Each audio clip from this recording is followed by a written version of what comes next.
Welcome to the Leo. ఎప్పటి నుంచో రైతులు ఎదురు చూస్తున్నటువంటి అనేక భూ సమస్యలను అయితే పరిష్కరించే దిశగా కూటమి ప్రభుత్వం అయితే అడుగు వేసింది. నిన్న స్వయంగా రెవెన్యూ శాఖ మంత్రి అనగాని సత్యప్రసాద్ ఒక 5 సమస్యలను వెనువెంటనే పరిష్కరించాలని చెప్పి ఆ దస్త్రం మీద కూడా సైన్ చేయడం జరిగింది. ప్రధానంగా 22A ఏదైతే నిషేధిత జాబితాలో ఉన్నటువంటి లక్షల ఎకరాలు ఉన్నాయో వాటిని వెనువెంటనే దస్త్రాలను పరిశీలించి అంటే మొత్తం గతంలో ఇప్పుడు దాకా వచ్చిన ప్రాబ్లం ఏంటంటే బేసిక్ అది మన భూమి అని నిరూపించుకోవాలంటే పదుల సంఖ్యలో దస్త్రాలు పట్టుకురమ్మని చెప్పి రెవెన్యూ శాఖలో అడిగేవాళ్ళు.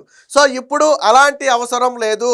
వాళ్ళు అంటే ప్రభుత్వం సూచించిన దస్త్రాల్లో ఏదో ఒక దస్త్రం ఉంటే వెంటనే అధికారులే దాని మీద నిర్ణయం తీసుకుని దానిని నిషేధిత జాబితా నుంచి తొలగించాలి. అంతేగాని పదే పదే దస్త్రాల కోసం ఆఫీసుల చుట్టూ తిప్పొద్దని చెప్పి నిన్న స్వయంగా రెవెన్యూ శాఖ మంత్రి అధికారులకు ఆదేశాలు ఇవ్వడం, దానికి సంబంధించి దస్త్రం మీద సైన్ కూడా చేయడం జరిగింది.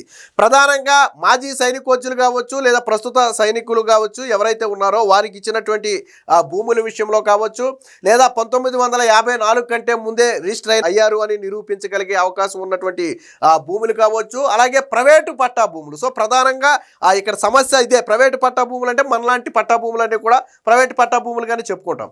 సో ఆ ప్రైవేటు పట్టా భూములు గతంలో వేరు కారణాలతో నిషేధిత జాబితాలో పెట్టి ఉంటే సంబంధిత పత్రాలను పరిశీలించి వెనువెంటనే విడుదల చేయాలని చెప్పి చెప్పడం జరిగింది. మొత్తంగా 5 రకాలకు సంబంధించిన 22A జాబితాలో పెట్టినటువంటి భూములను అయితే విడుదల చేయాలి. త్వరలోనే మరొక 4 రకాలు అదనంగా దీనికైతే యాడ్ చేయబోతున్నారు. దీనికి సంబంధించి నిన్న స్పష్టమైన ఆదేశాలు ఇచ్చారు. అలాగే రెవెన్యూ శాఖ మంత్రి మాట్లాడుతూ కూడా 2026లో దాదాపుగా అన్ని భూ సమస్యలు కూడా పరిష్కరించబోతున్నాం. కాబట్టి 2026 అనేది భూనామ సంవత్సరంగా అందరూ మాట్లాడుకుంటారు.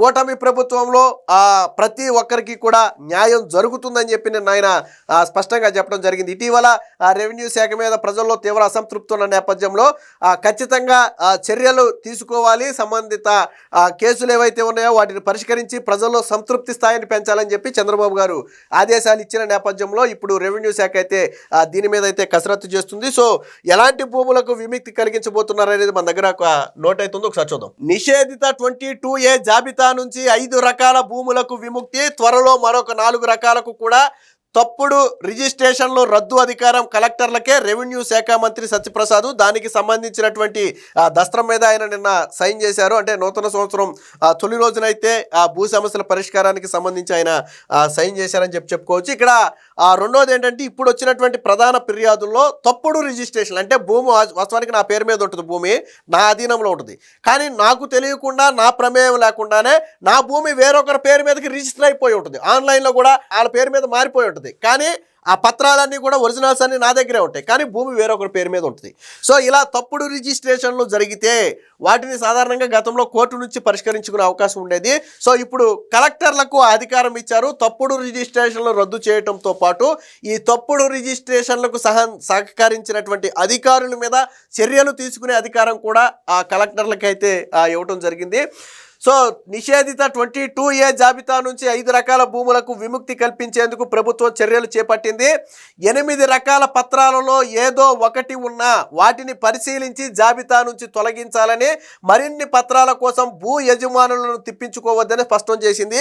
ఇది ఒక రకంగా రైతులకు ఊరటనిచ్చే అంశం. సాధారణంగా అవన్నీ భూములన్నీ ఎప్పుడో 50 ఏళ్ళు 60 ఏళ్ళ క్రితం సంబంధించినటువంటి భూములు అయి ఉంటాయి. ఇప్పటి వరకు మా పేర్ల మీద రిజిస్టర్ అవుతూ వస్తాయి. ఇప్పుడు ఇబ్బంది వచ్చినప్పుడు ఏంటంటే ఎప్పటి నుంచో పత్రాలు తీసుకురమ్మంటారు, లేదా రకరకాల పత్రాలు తీసుకురమ్మంటారు. సో అవన్నీ ఎక్కడుంటాయో ఎలా తీసుకురావాలో కూడా సాధారణంగా వాళ్ళందరికీ తెలియదు, బట్ భూమి మాత్రం వాళ్ళదే.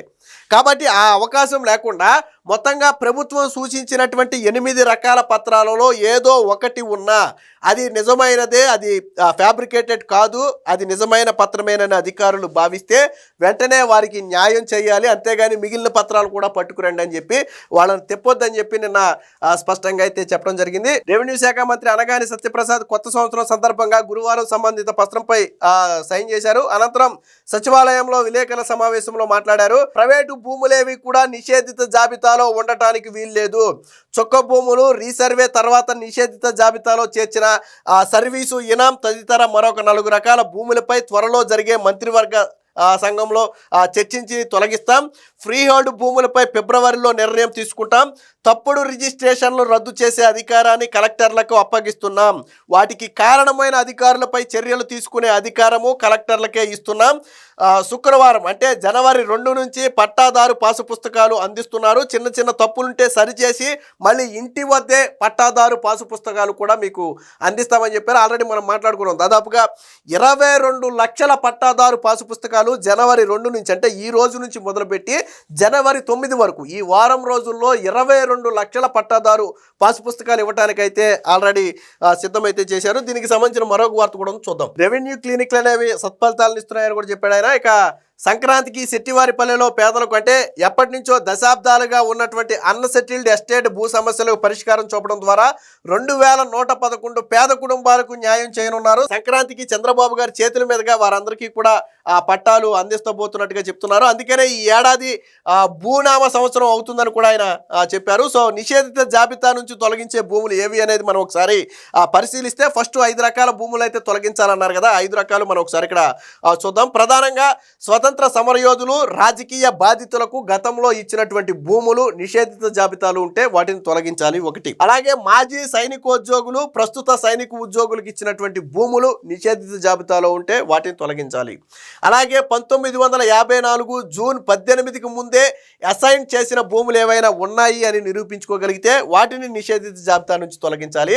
ఇక ప్రైవేటు పట్టాదారులకు చెందినవి అంటే నేను ఇందాకే చెప్పాను, మన దగ్గర పట్టా ఉండి వేరొకరి పేరు మీద రిజిస్టర్ అయి ఉంటే వాటికి సంబంధించినటువంటి భూములు కూడా ఇక్కడ తొలగించాలి. ఇక ఒకే సర్వే నెంబర్లో ప్రభుత్వ, దేవాదాయ, ప్రైవేటు వ్యక్తుల భూములు ఉంటే ప్రైవేటు వ్యక్తుల భూములకు విముక్తి కల్పించటం. అంటే అలాగే ఒక సర్వే నెంబర్లో ఏదో కొంత భూమి నిషేధిత జాబితాలో ఉందని సర్వే నెంబర్ మొత్తాన్ని కూడా బ్లాక్ చేయడం కుదరదు. మిగిలిన భూములకు కూడా విముక్తి కల్పించాలి చెప్పారు. సో దీనికి ఏం పత్రాలు కావాలి అంటే సైనిక ఉద్యోగులకు సంబంధించి అయితే జిల్లా సైనిక సంక్షేమాధికారి చేసిన సిఫారసుల రిజిస్టరు లేదా 10/1 రిజిస్టరు లేదా అడంగళ్ళు, SFA తదితర revenue records, assignment register, DR దస్త్రాలు, రికార్డ్ ఆఫ్ హోల్డింగ్స్, అలాగే రిజిస్ట్రేషన్కి సంబంధించినటువంటి అంటే రిజిస్ట్రేషన్ కార్యాలయాల్లో చేసినటువంటి పత్రాలు. సో వీటిలో ఏ ఉన్నా కానీ వాటిని నిషేధిత జాబితా నుంచి తొలగించబోతున్నారు. దీనికి సంబంధించిన మరికొంత సమాచారం ఉంది, ఒకసారి చూద్దాం. నిషేధితం నుంచి విముక్తి, అర్హతలు ఉంటే రకరకాల పత్రాల కోసం వేధించొద్దు, ఆధారాలు చూసి అధికారులే సుమోటోగా చేయాల్సి ఉంటుంది. 22A జాబితాలోని భూ సమస్యలపై రెవెన్యూ శాఖ కసరత్తు అని చెప్పి చెప్పడం జరిగింది. సో పలుమార్లు తిప్పడానికి అవకాశం లేకుండా నిషేధిత జాబితాలో చిక్కుకున్న ప్రైవేటు పట్టా భూములకు విముక్తి కలగనుంది. వైకాపా ప్రభుత్వ హయాంలో ప్రైవేటు పట్టా భూములకు నిషేధిత జాబితాలో చేర్చారు. అందులో నుంచి తొలగించాలంటే రకరకాల పత్రాలు కావాలంటూ అధికారులు సతాయిస్తున్నారు. ఇకపై ఇలా 10 సార్లు తిప్పడానికి, అర్జీలు తిరస్కరించడానికి వీలుండదు. వైకాపా ప్రభుత్వ హయాంలో రీసర్వే సమయంలో సర్వీసు ఇనాం భూముల్ని 22A జాబితాలో చేర్చి ఉంటే వాటిని వెంటనే నిషేధిత జాబితా నుంచి తొలగించాలి. ముఖ్యంగా వైసీపీ హయాంలోనే ఈ 22A బాధితులు ఎక్కువ ఉన్నారు. ఎందుకంటే వాళ్ళ మాట వినపోతేనే, వాళ్ళకు అనుకూలంగా వ్యవహరించకపోతేనే ఆ భూముల్ని 22A జాబితాలు అంటే నిషేధిత జాబితాలో చేర్చేశారు. సో అలాగే రీసర్వే సమయంలో కూడా కొన్ని భూములు నిషేధిత జాబితాలో చేర్చారు. వాటిని వెంటనే విడుదల చేయాలని చెప్పి నిన్న ఆదేశాలు కూడా ఇచ్చారు. ఇక చిక్కుముడుల్లో లక్షల ఎకరాలు రెవెన్యూ రాష్ట్ర వ్యాప్తంగా వెంటాడుతున్న సమస్యల్లో 22A అనేది కీలకం. లక్షల ఎకరాలు నిషేధిత జాబితాలో చేర్చారు. ప్రతి జిల్లాలో కూడా 22A బాధితులు ఉన్నారు. ఇప్పటికే వచ్చిన దరఖాస్తుల్లో కేవలం 5% దరఖాస్తులు కూడా రెవెన్యూ శాఖ పరిష్కరించలేకపోయింది. సో ఇదే అతిపెద్ద సమస్యగా మారుతుంది. ఇక ఇనాం భూములైతే సుమోటాగా తొలగించాల్సిందే. గ్రామ సర్వీసు ఇనాం భూములు 1.37 లక్షల ఎకరాలు చిక్కుల్లో ఉన్నాయి. వాటికి సంబంధించిన పరిష్కార మార్గాలను అయితే ప్రభుత్వం రూపొందించింది. ఇప్పటికే జారీ చేసిన రైతువారీ పట్టాలు చెల్లుబాటు అవుతాయి. అన్ని రెవెన్యూ రికార్డుల్లో పట్టాదారులు, వారి వారసులు, కొనుగోలుదారుల వివరాలన్నీ నమోదు చేయాలి. 2013 చట్టం కంటే ముందు రైతువారీగా మార్చిన పట్టా భూముల్ని 310 జీవో ద్వారా తిరిగి రైతువారీగా పునరుద్ధరించారు. వాటిని మరోసారి 22Aలో చేర్చకూడదు. రీసర్వే సమయంలో సర్వీసు ఇనాం భూముల్ని 22A జాబితాలో చేరిస్తే అధికారులే స్వచ్ఛందంగా వాటిని తొలగించాలి. ఇది ప్రధానంగా వైసీపీ అప్పుడు బాధితులు. 2023 జూలై 19న జారీ చేసిన 300 జీవోలో నిర్ణయించిన విధంగానే నడుచుకోవాలని చెప్పి చెప్పడం జరిగింది. అలాగే ప్రైవేటు పట్టా భూముల్ని 22A జాబితాలో చేరిస్తే ఎవరు దరఖాస్తు చేసుకున్నా అధికారులే సుమోటాగా వాటిని నిషేధిత జాబితా నుంచి తొలగించాలంటే ఆ కుటుంబంలో ఎవరు మా కుటుంబ సభ్యుల భూమి నిషేధిత జాబితాలో ఉందని ప్రభుత్వానికి అర్జీ పెట్టుకున్నా వెంటనే దాన్ని పరిశీలించి తొలగించాలని చెప్పారు. ఇక సర్వే నెంబర్ మొత్తాన్ని నిషేధిత జాబితాలు ఇందాకే చెప్పారు, ఏదో కొంత భూమి నిషేధిత జాబితాలో ఉందని ఎంటైర్ సర్వే నెంబర్ మొత్తాన్ని కూడా నిషేధించడం కుదరదని చెప్పి చెప్పడం జరిగింది. ఏది ఏమైనా నూతన సంవత్సరం నాడు రైతులకు ఇదొక శుభవార్త. ముఖ్యంగా భూ సమస్యలతో ఎవరైతే ఏళ్ల తరబడి కార్యాలయాల చుట్టూ తిరిగి అలిసిపోయారో వారికి ఇక నుంచి అటువంటి అవసరం ఉండదు. ఏదో ఒక పత్రం, ప్రభుత్వం నిర్ణయించిన 8 పత్రాల్లో ఏ ఒక్క పత్రం ఉన్నా సరే మీ భూములకు ఇక విముక్తి కలగబోతుంది. ఖచ్చితంగా ఇది రైతులకు అతిపెద్ద వరంగానే చెప్పుకోవచ్చు. Please subscribe to Leo news for more videos.